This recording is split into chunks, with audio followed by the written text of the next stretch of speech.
This is Bike World. On this week's show, I get to take delivery of my new long-term test bike, the Z1000. But first, it's time for me to head off to the races. Welcome to Bike World Sport, the section show where we look at everything to do with two-wheeled sporting action. Today we're here at Snetterton for round 3 of the MCE British Superbike Championship, and we'll be bringing you all the action from behind the racing. We'll be hanging out with the guys from Team WD40 Racing, plus catching up with the man that's taken the Superstock 1000 Championship by storm. But first, let's get some news on the Triumph Triple Challenge.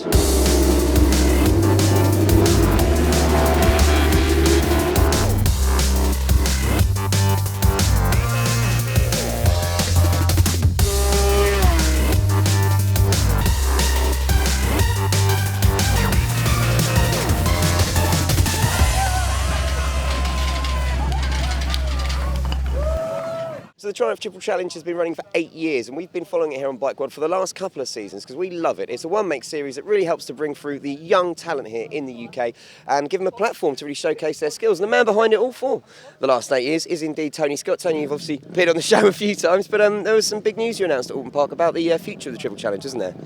Like you say, it's been running for 8 years now, and we feel it's time for the team to move on and for Triumph to move on to new projects, and it's done its job. It's brought some great talent through, you know, the likes of Chrissy Rouse and Freddie Pett and Luke Jones here.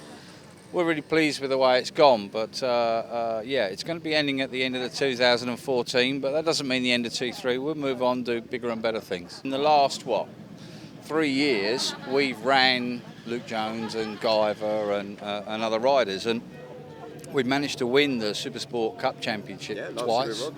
Luke came second, and you know, we kind of feel quite confident about our abilities as a team. So 2015 will see us back in the paddock along with our partners Ace Cafe and such, and we intend to run Superstock and Supersport Evo riders. Those riders are yet to be decided, but we know that's what we're going to do.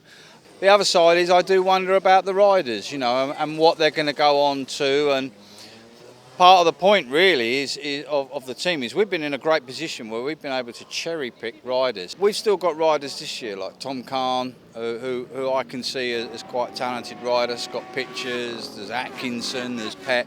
These guys have got to go somewhere. Yeah. Maybe the team infrastructure will be good for them. We can pass on what we've learnt in 8 years of racing within the TTC about the Daytona 675. We can pass that knowledge on, do something more intense, and see whether we can give these riders a real nudge into the bigger leagues. Now, whenever we come to a British Superbike round, we like to spend the whole weekend with a specific race team to show you what really goes on behind the scenes. And this weekend, it's the turn of Team WD40.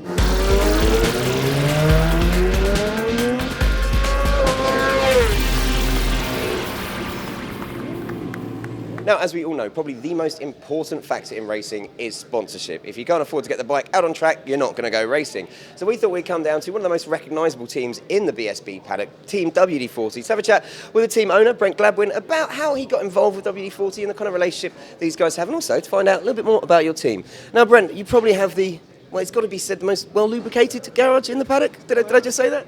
Well, there's no squeaks on us for sure. Hey. Now, Brent, obviously, the relationship you formed with WD40 is something that obviously you worked really hard to do, isn't it? Yeah, we came together 2.5 years ago. It was an idea that we had. They did nothing in our sector at all, and we went and saw the guys, came up with an idea, and 3 years later we look like this. And British champions, moving to BSB, it's all really good. Well, as you say, it has been a big thing this year, moving to BSB with Barry Burrell, and having the support of a sponsor like WD40 must be huge. I mean, how important a part is that in your success? It's a huge part of our success, as you said in the introduction. You know, we're all reliant on sponsorship money, it's advertising, and WD40 is a household name, and products that are leading the world is just a way of us to expand and get involved with all the fans with BSB. So having a household name on board is just brilliant for us. It's been a big step up this year to BSB. How have you been finding that, obviously, with Barry, a rider? Well, it was going to be a step up as a natural progression from last year. We won races in Superstock 1000 with Tommy Aquino, and the idea was that we should move up because it was a natural progression. The product range was growing.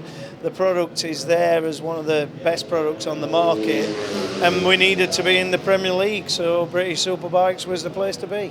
And obviously it's been going pretty well for you so far. I mean, how has it changed, do you think? How much more of a struggle is it playing with the big boys? Well, it's always a struggle because they've got more experience than us. We're learning fast. We're still a young team in British Superbikes. We've done it 1 year before. The boys are just working flat out, and sometimes 24 hours in a day is not enough. Yeah. We've got an awful lot to learn. We're learning fast and moving up. Barry's still got a lot to learn as well. And the team as a whole, it's more of a family. We have good fun together, and we've got the youngsters with Tyron McKenzie on the Stock 600 and Ben Young on the Stock 1000 and Barry on the Superbike. And the idea is that it could be a little stepping stone through in the future. And also, as the products build and WD40's experience in the motorcycle fraternity grows, then the team will grow and hopefully be a two-rider team in the future. What is it impossible to kind of set a target? What's your aim for your first season in Superbikes? We had some, in the early stages of the preparation, we had some illusions of adequacy. And at the moment, because we're learning each race, we're making improvements to the bikes. This weekend, we'd like to see some points, but the way the bike and Barry and the team are going at the moment, it might be nice to get a top 10. You know, maybe it's arrogant, but I think that's what I think we'd like to do. So one of the biggest shocks for the 2014 season is that there is no official Honda factory racing team on the BSB grid, which is even more surprising when you take into account the fact they actually won the championship last year with Alex Lowe's. But they're here today with French wildcard rider Julien Da Costa, and we thought we'd have a chat with them. So with me I have Neil Tuxworth, the manager of Honda Racing UK. Now, Neil, why aren't Honda involved in British Superbikes this year with a full factory team? Because it was a decision we took at the end of the year. Things didn't come together quite right for us at the end of the year. We didn't quite have the rider on board we wanted, and also we wanted a year to develop the bike and also change a lot of things around in the team. For example, we're building a new transporter at the moment. The one you see out the back is our World Endurance transporter. But we didn't want to be a year behind, and that's why you're seeing us at 4 rounds. We haven't actually stood still and done nothing. We've actually been doing quite a lot of testing, and in between the events, for example, although we're not doing Superbikes at Knockhill, we are testing 2 days later at Knockhill with the Superbike to continue the development of the bike. And they brought out a new model of the Fireblade this year, an SP model, which we're using in Superstock. So we are at every round of a championship. We're only doing Superbike at 4 of those rounds, though. So that takes some balls, if you don't mind me saying. You know, you won the championship last year and decided things weren't 100% right. There's no point in throwing money down the drain and racing if it's not going to be perfect. Let's develop the bike and save it for 2015. No, absolutely. We wanted things to be right. Obviously, we're sorry not to be here for the spectators and all the people who support us, but we still wanted to be here to a certain degree, and that's why we're actually contesting the Superstock Championship, and there will be able to see us in 4 of the 12 rounds. So, yes, it's a pity we can't do all of them, but it has given us time to regroup, reorganise our structure of our team as well, and obviously prepare ourselves ready for next year's championship. Well, talking about the preparations, they're going pretty well because you've arrived here at Snetterton, as you say, you haven't been involved in the previous 2 rounds, and Julien Da Costa's been on the pace pretty much. Yeah, that's right. He's 4th fastest, and within a fraction of a second of being 2nd fastest. So he's right there on the pace. And he's never been to Snetterton before as well. So it's a pretty impressive performance by Julien. So obviously the lads have done a great job developing the bike. And funnily enough, he's actually lapped Snetterton quicker than Alex Lowe's went last year. And of course, Alex was 2nd and 3rd in both the races here last year. So it shows we're moving forward with the bike. But don't underestimate how good Julien Da Costa is. He's a 3 times World Endurance champion, and he's a French Superbike champion. So he's a lot better rider. It's just that the British public don't know much about him, but I think they might know a bit more about him after today. Now, one other thing, Neil, is this weekend you actually have a bit of a special livery. It's the Urban Tiger paint job, is that right? Yes, the reason for this livery is basically for 2 reasons, really. It's 20 years since the Urban Tiger livery was on the Fireblade itself, so it's a 20-year celebration. But we've also decided that at the 4 rounds this year, we're going to run the Urban Tiger at 2 of them, and we'll be launching a road bike in these replica colours as well, which will be done from Tuesday onwards. But after that, we're going to have 2 other paint schemes, one at Silverstone and one at Brands Hatch. And the idea of that is, as we're not contesting the championship, we wanted to try and make an impact in some other way. So we thought the way of doing that was to bring the bike out in a different colour at each meeting. So that's what we're intending to do this year. So, Stuart, obviously today everyone's here to enjoy the racing, but it's also a chance for us to kind of pay our respects for 2 larger-than-life racers who unfortunately can't be in the paddock with us today. Yeah, the world's been, the racing world's been rocked by, an absolutely terrible month. There are 2 distinct disciplines of racing. There's closed circuit, short circuit racing, which is our world, and then there is the road racing. And they are, whilst they share the same sort of bikes and principles of racing a motorbike, the environments are very, very different, of course. And Sadly, it goes with the territory, but no, any loss in motorsport is sad. And Simon and Carl, great riders. From over in a decade, they were synonymous with the championship. It's fallen upon British Superbikes, as it often does. But I think we are seen as a close racing community, and we've had a big billboard with some great action pictures, which people have been very respectful seeing that. We've got Carl's bike from the '99 Superstock Championship, the European Championship, which he won. Simon's RAF Honda, and later on today we're going to do something different. It will involve the world's only remaining B-17 Flying Fortress bomber. The clues in the name. It's really spooky. The number 17, and it's a bomber. And then because of the RF association with Simon, the RF guys are going to do a buzz of the starting grid in a tornado. And I think that's the moment where we have to sort of draw a very deep breath and to push on with it, because racing does carry on. We're motivated within the short circuits to push for ever increasing safety. We believe in maximum spectacle with minimum risk. I think that's a progressive and a modern attitude. That will be our legacy to them, to push on, and remember them, and just put on a good show.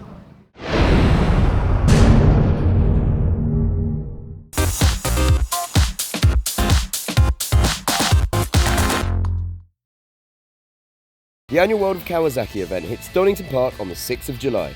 It's a day packed with free activities for all the family. You can ride the famous GP circuit, have a go at motocross. There'll be paddock displays from leading Kawasaki BSB teams, custom bikes on display as well, a kids entertainment zone, stunt shows, Maxi's drift display, Kawasaki's very only bowyers. You can ride bikes on the 2014 Kawasaki range, and you can have a go riding with Tom Sykes on the K-Lap simulator. For more details on this amazing event, simply go to kawasaki.co.uk.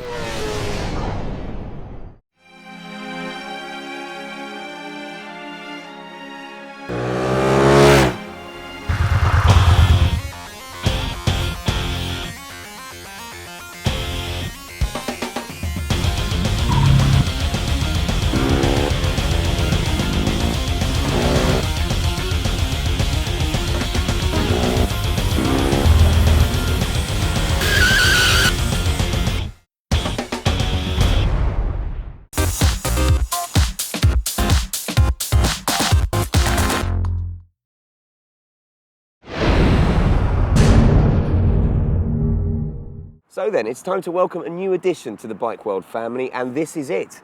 The Kawasaki Z1000 Special Edition. And it's a bike I've been waiting to get my hands on ever since I spoke to Michael Neves about it at the London Bike Show.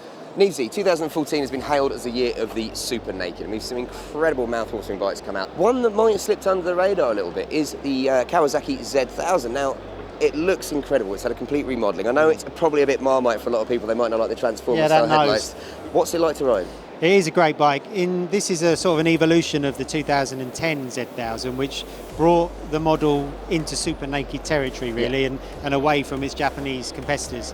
So this kind of addresses some of the minor problems that the old bike had with its slightly imbalanced suspension and its very poor fuel range. But this has got better suspension, smoother throttle, a bigger tank. You can get a lot more miles to the gallon out of it. It's a real powerhouse of a motor. It's typical Kawasaki. It just feels like a steam train when you get going. It's very smooth, linear power, and it just sort of builds and builds sort of relentlessly. You never think it's going to end. Very, very quick. Handles really nicely. Yeah, it's a really good bike. Now, on paper, this bike is rather lacking compared to some of the other Super Nakeds. For instance, the BMW S1000R, you've got the Aprilia Tuono, and of course the KTM Super Duke 1290R.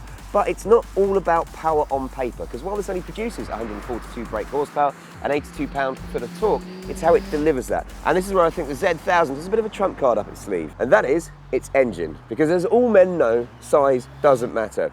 We hope. And the whole point of this is, instead of taking a superbike engine, having it detuned and then fit into a naked sports bike chassis and having to build it around that, this has a purpose-built engine for the bike. So while it may not have the headline-grabbing BHP and torque figures, it has actually been designed to get the most out of this chassis, the brakes and suspension, and give you a real characterful ride. So let's look at some of the facts for this bike. On paper, it has a 1043cc inline-4 engine that produces 142 brake and 82 pound-foot of torque, and it weighs in at 221 kilos, which, well, it is a bit of a porker, but I am glad to report that after only having ridden it for a couple hundred miles, it handles brilliantly. Kind of like its smaller brethren, the Z800.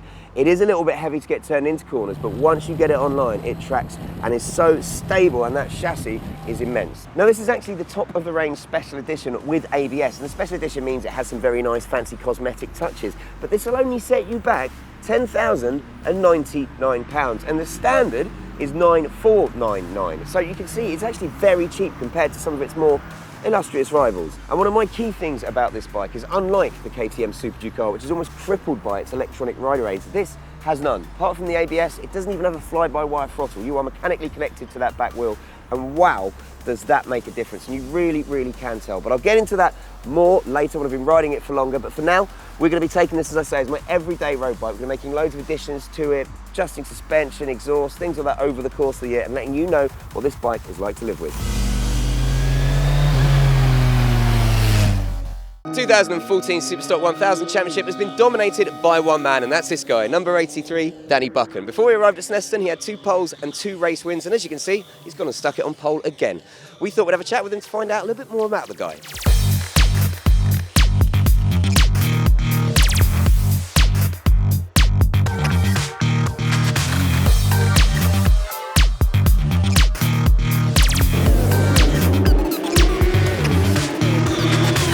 So far, Danny, 2014 has been the year of the Boom Boom Buchan, really, hasn't it, in the Superstock 1000 Championship? You've pretty much wiped the floor with everyone. Yeah, I mean, it's not been as easy as what people say it is. Obviously, there's been a lot of hard work off the camera and off behind the scenes, you know, that we've been putting in, like with gym and training and stuff. A lot of money's gone into testing as well, but yeah, I mean, the season's perfect for me so far. We've been quickest all round. 2 wins so far, and on pole position for this weekend, and the Tsingtao Racing Kawasaki ZX1000 has been nothing but perfect so far, so I can't complain. Well, you love that ZX1000. Obviously, you were riding it last year in British Superbikes with Chris Walker for Bournemouth Kawasaki. Didn't quite go as planned last year, did it really? No, we just had it was sort of a little bit of a tough time for myself and the team, and then in the end you sort of lose faith in yourself and the team around you, and in the end it was just best for us both to part ways. And obviously they're back this year doing reasonably well with Dan Linfoot and Howie Mainwaring. So it's one of the things, you know, we sort of, like last year I got to a stage where I didn't want to race bikes anymore, and I was that disappointed with myself and everything around me that my dad sort of said just go out and have fun for the rest of the year, and that's where the Supersport gig come in. So this year you have made a change. I'm sure you won't mind me mentioning when we talked off camera that I know there's been no drinking at all since January the 1st, is there? No drinking, no nothing. No, I've just been solely putting everything I can into this year, and it's worked. You know, if I went to round 1, and I just sort of got on. Just no drinking, and I don't regret it at all. Like, I'm 21 years old, and people say you've got to live your life, but for me, living my life is winning races, and that's what I want to do. So race in literally in a couple of hours' time. You say you've parked it on pole position. Any kind of plans for the race? Because I know in practice you were just out there a second quicker than everyone else, and you're on old tyres. So yeah, I mean that's we had a test here a couple of weeks ago, and we know that we can do the times at the end of the race on the old tyre, which is very positive for us. So we're just going to go back now, kick back, probably make myself a cup of tea, put some music on and just relax until the race, and then yeah, I mean we've got a plan for sure, like just to get out and chip away and see where we end up. There's no rush. If I win the plan is to win. Like if I win by 25 seconds or a second, it doesn't matter. It's still a win. So we're here for the championship at the end of the day, and so yeah, that's the plan. So having found out how the sponsorship deal came about, it's now time to meet the riders for Team WD40 and your second full season in British Superbikes. Barry, it's good to be back, I take it. Yeah, it's great. It's great to be back. First full season for a couple of years now, so really excited to get a good start and hopefully progress to get some podiums by the end of the season. Well, you obviously got on quite well with the ZX10 last year. It's going pretty well for you this year. What's it like joining a team like Team WD40? They're quite new to the BSB paddock, really. Yeah, the team's been around for a while, but it's a brand new challenge, should we say, for the BSB actual Superbike Championship. So they've stepped up to the plate this year. They give us a really good package, but unfortunately, with circumstances, we got testing really late. Well, we didn't have any testing. We've used the first Brands Hatch and Oak Park as our testing, and this weekend's our first proper round. This is when we were first supposed to get on the bike. So no, it's gone a bit better this weekend. just need to pull my finger out in the races and try and get some top 10s. Okay, so up next in racing the Superstock 600 Championship is the son of obviously former GP rider and very famous racing family. It is Taron McKenzie, son of Niall McKenzie. Taron, or Taz, we shall call you. I was saying earlier how you looked about 12, but you're actually 18 now, aren't you? Yeah, get ID'd all the time for 15 cinemas and everything, but yeah, it's not too bad, and I've been told it will help me in my later years. So yeah, you'll appreciate it when you get older, trust me. Now listen, first season in Superstock 600, how's the step up been to the 600s? It's not been too bad.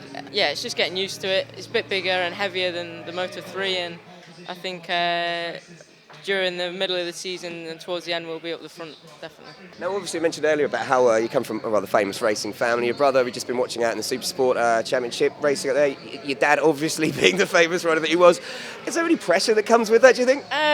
Not really. I put a lot of pressure on myself and I got told off today for doing that, but yeah, obviously there's expectations, but it's all from my side really. I want to follow in their footsteps and do what they're doing, but yeah, it takes time obviously, so I think maybe in the next couple of years I'll be able to achieve that. So. And I've got to ask the question, because I've seen your dad nipping around here on a scooter, and obviously last time we saw you was at Silverstone, we were filming the Tom Sykes piece. Who's the quickest out of the three of you? Taylor's probably the quickest out. Actually admitting that on camera? Yeah, Dad wouldn't admit that, no, but yeah, we've never had like all on the same bikes, all riding together, but yeah, Taylor'd like to think he'd be the fastest out of the three of us, but obviously I'm the little one, but I'll be the fastest one day. Now, if you ask any of the guys or girls in Team WD40, they'll say that one of their ace up their sleeves in the garage is this man, Jeff Cross, former Yamaha MotoGP team manager, now working in BSB. Jeff, tell us a little bit how you got involved with the guys here at Team WD40. Well, at the beginning of last year, Brent contacted me and said that he was looking for a rider for Stock 1000 class. I'd phoned Wayne Rainey in America and said, have you got any riders over there that are willing to come over to England and do a bit of racing? And Wayne said, give us a few days and I'll come back to you. And Tommy Quino's name was mentioned, and that was my start of involvement with Brent. We have 3 riders, and I'll look at each rider individually, and it's quite hard work because they're 3 different classes, but I'll advise them and to make sure they're all going in the right direction, because some of these younger riders, they need a plan, and they're just, some are hit and miss and they go up and down in results. So I want them to have a progression throughout the year. What's it like coming to BSB after the Razzmatazz of MotoGP? Well, because my life's always in GP, in racing, that was my life, and they're like a little village. Okay, it might be a different level, but the racing still is hard, and so the competitiveness doesn't change.